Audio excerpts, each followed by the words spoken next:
Meanwhile, NBC News fact-checking America's top doctor Anthony Fauci after he predicted college football games would be super spreader events.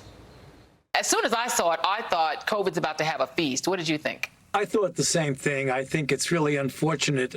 But it never happened. COVID cases, hospitalizations, and deaths now all down nationwide. Joe Concha, Fox News contributor, joins us now. Joe, why did NBC call itself out like that? Is it because football is such a big part of the NBC fall lineup, or are they sort of realizing that Americans are having a reckoning with Dr. Anthony Fauci?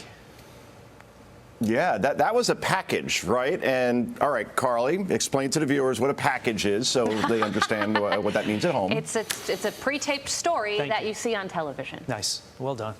Exactly. So this wasn't done extemporaneously, just off the cuff. This was planned. They used a clip from their own primetime host, Joy Reid, to disprove an argument. They could have used a lot of other clips from a lot of other networks. They chose that. And I wonder why that is. Internally, perhaps there's something going on in terms of the rhetoric that comes out of that show, and maybe the NBC folks saying, all right, enough. Let's call this out. But I am old enough to remember when Dr. Fauci was hailed as by many in media, by the way, as the most trusted, admired man in America. Check out this one headline from Business Insider. Dr. Anthony Fauci and Andrew Cuomo remain the most trusted leaders on coronavirus, while Donald Trump and Jared Kushner are the least trusted. Oh, that's great. So here's why Fauci has fallen as far as he has. He's overexposed himself. He's proven to be just another bureaucrat who sees things through a political prism, and he shares his feelings too much instead of data and facts. And look, you break it down, right? Fauci picks and chooses his warnings.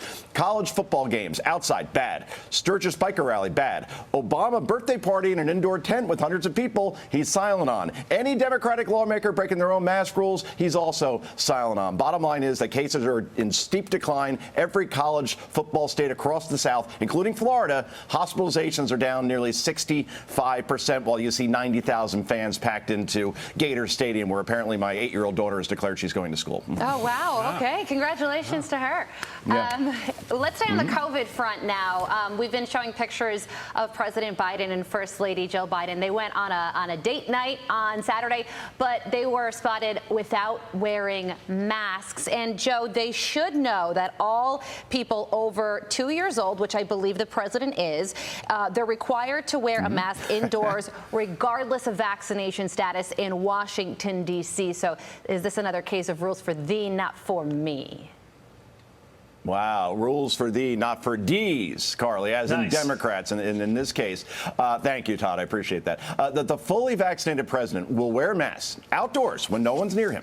He'll wear them on Zoom calls with world leaders, adding a new term, I guess, to computer virus, right? No, it doesn't actually hurt you. And wears them every time he's in front of a camera, except when he knows or he doesn't know that he's on camera. And boy, I'd love to hear what Dr. Fauci has to say about this, by the way. I'd also like to say that reporters should ask the president about this, but he doesn't take questions much these days. It's been nearly 60 days since he's done his last one-on-one interview, which is an odd way to try to sell a spending bill that goes to something like $5.5 trillion when you're not even willing to answer questions about it, guys. Joe, my research has shown that fancy restaurants and money keep COVID away. That's what my notes say. So I guess that apparently is what the Bidens are leaning on there, to not wear their masks. Meantime, there is this. It doesn't keep it away in elevators. And a Washington Post columnist is roasted on Twitter after she lectured a stranger in an elevator to wear a mask. Here's the tweet bragging about this. Sign in elevator says mask required, me getting out. You know, it would be really nice if you wore a mask. Man, I don't care what you think, America 2021. This tweet, of course, by Ruth Marcus. Look, it's bad enough that she feels she has a right to lecture anyone. But what does it say about our media that they would then brag about it, Joe?